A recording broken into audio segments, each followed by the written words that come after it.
Basketball U, good to see you. If you are new here, be sure to hit the thumbs up button and enjoy this interesting video that you are about to watch. Now previously on Basketball U, we made a video about the art of dunking. On this video is a continuation in a way, but it's about the top dunkers from the past, present, and future, and even some stories about their first experiences from dunking the ball and many other behind the court dunk stories. Let's begin.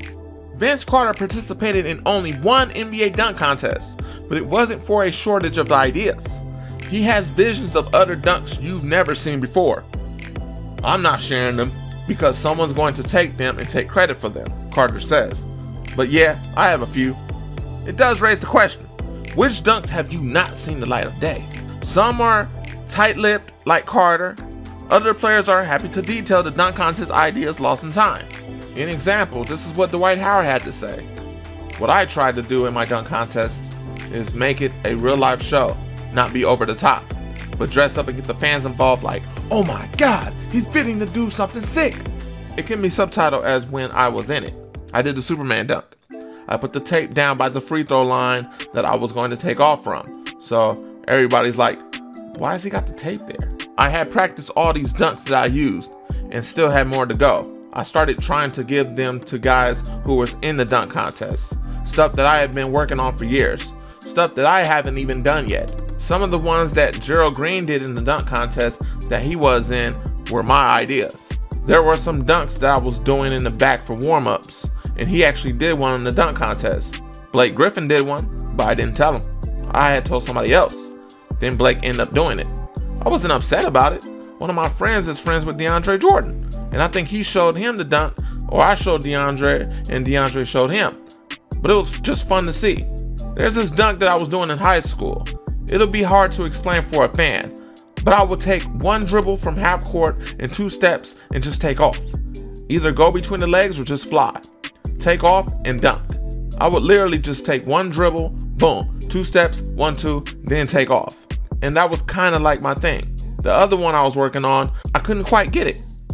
And I can see these guys are working on it now. It's a double between the legs. The last one is a double windmill. I was working on all that stuff. I hurt my back. After that, I wasn't able to do it like I wanted to do it. But yeah, I had a couple. Hopefully I can get Norman Powell in the dunk contest and he can use them. So I don't want to give them away too much. I've been holding them, so hopefully they'll be seen. If they do happen, I'll make sure I put my name on it. Slam dunk champion from 1991, D Brown, had this to say. I had one dunk. I couldn't really do it because they wouldn't let me take the nets down. It would have taken too long. So for me to do this dunk, I would have taken the nets down and just have the rim. It was a dunk where you dunk it, and when it comes out the rim, you catch it and dunk it again. With the net, it would have been too hard. I tried it and it wouldn't work because it would slow it down and I wouldn't be able to get the ball out quick enough to dunk it. And then the other one I had was throw it off the bounce, catch it off the bounce, touch the backboard and throw a 360. I had that one in my pocket just in case. And now a few words from our recent competitors such as Derrick Jones Jr., Glenn Robinson III, Dennis Smith Jr., and Victor Oladipo. That's a secret, just in case they call me back again. I got a few things up my sleeve. I'm just looking forward to having a good time and trying to do something that's never been seen before. I'd probably get someone out there to throw me a nice lob. Somebody that's a big time guy out there. And I just try to bring some flavor to it, win it, and enjoy myself. The common link with all these dunkers, there's nothing like their first slam, a private moment, typically not captured on film, but forever etched in their memories. Everybody's goal is to dunk when you play basketball. It doesn't matter, black, white, boys, girls. You feel like if you can dunk, not only can you impress your friends or maybe have a chance to make the high school team, you can impress everybody else. You can impress the girls and all that. But that was a badge of honor as a young basketball player. It's kind of like finding a new toy as a kid. Feeling like I can fly over the top of people and people can't stop me from throwing it down. I was in 6th grade on the outside courts with some friends, fooling around. It was just one of those times where I worked my way from a golf ball to a tennis ball, to a little volleyball, to a girl's ball, to a basketball. Me, If I visualize it and practice it, I'll get it. That's how I learned how to dunk, off of muscle memory, knowing how high I had to get up in the air. I was just going through it. I remember doing one hand, one leg out there on the outside courts. I remember it like it was yesterday. I'll never forget my first dunk in the game. I got a dunk and was so excited. The next possession, I got the ball and was bringing the ball up court, and I was still thinking about the dunk. Brought the ball over half court and threw the ball back to my teammate who was on the other side of the court because I kind of just lost it. Wow, I dunked the game in front of the crowd. Everybody was cheering, and that's what a dunk does to you. When I had my first dunk in high school, all I remember about it was getting pulled right after that dunk, because the next possession, I was still thinking about the dunk.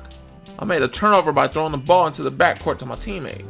You feel the adrenaline in your body. You feel it in your legs. I think that's the best part. Your legs feel like you can get up there. It's easy mentally to feel like you can get up there.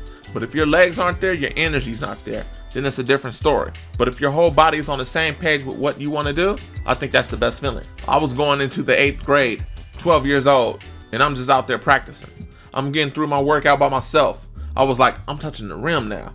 Let me see if I can go dunk. I grabbed the ball, go up there, and I dunked it. And I couldn't believe it. I was like, wait a minute, I just dunked. I run down to my grandmother's house. It's like not even 400, 500 yards away. And I get there and I'm telling all my aunts, uncles, and cousins, brothers and sisters, they're all sitting down. I can dunk. I can dunk. Everybody's like, yeah, right. Come to the park and come see it. So next thing you know, we all go back down to the park. My whole family's out there. And I'm just out there, just dunking 4, 5, 6, 7 times. Just dunking the ball with ease. And they're all were like, wait a minute. This is not supposed to be happening. You're in the 8th grade. I was in the 8th grade and one of my homeboys threw me an alley-oop just trying to get my first dunk down. He threw me an alley-oop and I went and got it with 2 hands and he dunked with 1. First time I dunked was the 8th grade. I was at a high school jamboree. Went up for a regular layup and just got high enough to be over the rim that I surprised myself. I didn't really know what I did at the time and I didn't dunk again for another year. I think it just must have been adrenaline or something crazy. Maybe the rim was low, but it was a good feeling. I was in shock. I had to use ankle weights. I tried dunking for so long that my grandmother told me to focus on other parts of my game. I felt like if I started dunking, that's all I would want to do. After the first dunk, all I wanted to do was smash the rim, dunk on people, take their heads off. For me, it was a process. I was messing with this military guy. So he had me doing calf raises. I did about 1 million calf raises. And then I started off by dunking a sock. Then I dunked a softball. Then I dunked one of those red runner kickballs. And then I finally dunked a basketball. First time I broke a backboard was in high school. I dunked it. The backboard was cracked and the rim was bent, but the place didn't have a breakaway. So the second half, the other team, all their jumpers were off because the rim was bent. The feeling of a first dunk is hard to replicate. It may have been a rim grazer that barely went in, but the memory is seared forever in the minds of a dunk master. They, like Vince Carter, move the dunk forward and are expecting a new generation to stretch the slam even further beyond the realm of human possibility. I think people are expecting to see something so crazy that they have never seen before. I think the evolution of the dunk is much different because guys are stronger. They jump higher, they're more creative. I think back in the day, there wasn't a lot of creativity. Now, guys can take a 360 and they're going between their legs and they're doing crazy stuff. I think people just want to see something they've never seen before. It's getting to the point of, what else can anybody do? We've seen guys jump over cars. We've seen the typical windmills. You've seen the 360s. Aaron Gordon jumping over a mascot. The things Zach LaVine can do with the ball. And it's like, what's next? I think that's where a lot of people and some guys are scared to get into the dunk contest, because they don't have these ideas. I try not to watch Instagram videos of those professional dunkers, because once you see their new dunk, there's only so many things you can do now. It's right in front of your face on those Instagram Discover pages. A lot of what those guys do, I'd have to sit around and practice for way too long in order to do some stuff like that. It's pretty impressive. That's just one of the biggest things that's hard to be a creative dunker, because the next thing is like a double backflip dunk, and that's just impossible. I think you can start bringing in props, like crazier props. There are more limits we could push it to. I always just tell my son Sharif when he jumps to get his legs up, but he's doing stuff I wouldn't even think about doing. We were messing around one day and he did a 720. He put it between his legs and put it down. I could have never done nothing like that. Dunking is just such an exciting thing. Shooting is such a big skill set that pretty much every NBA player has.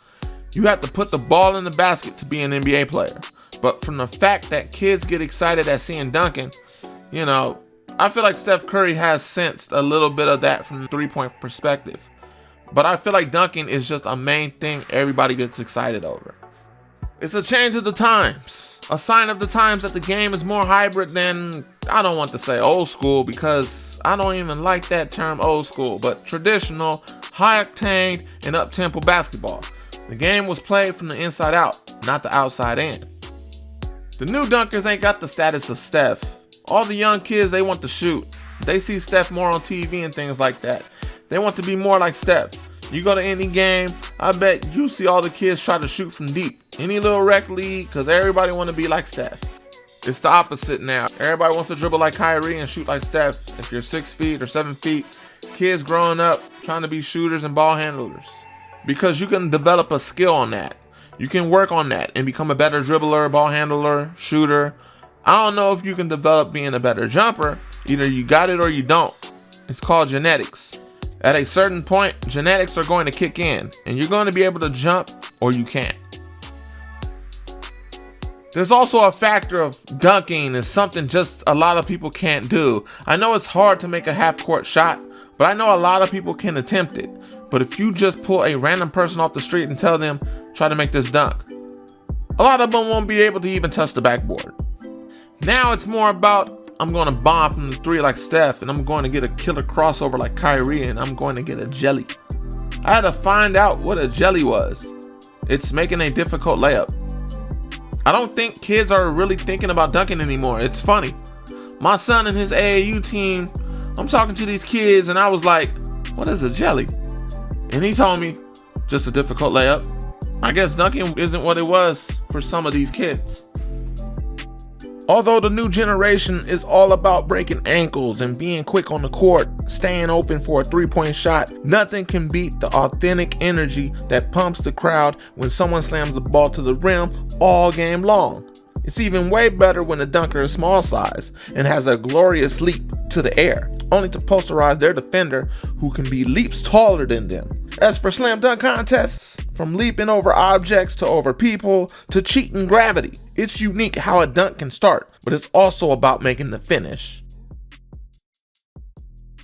This has been Behind the Dunk.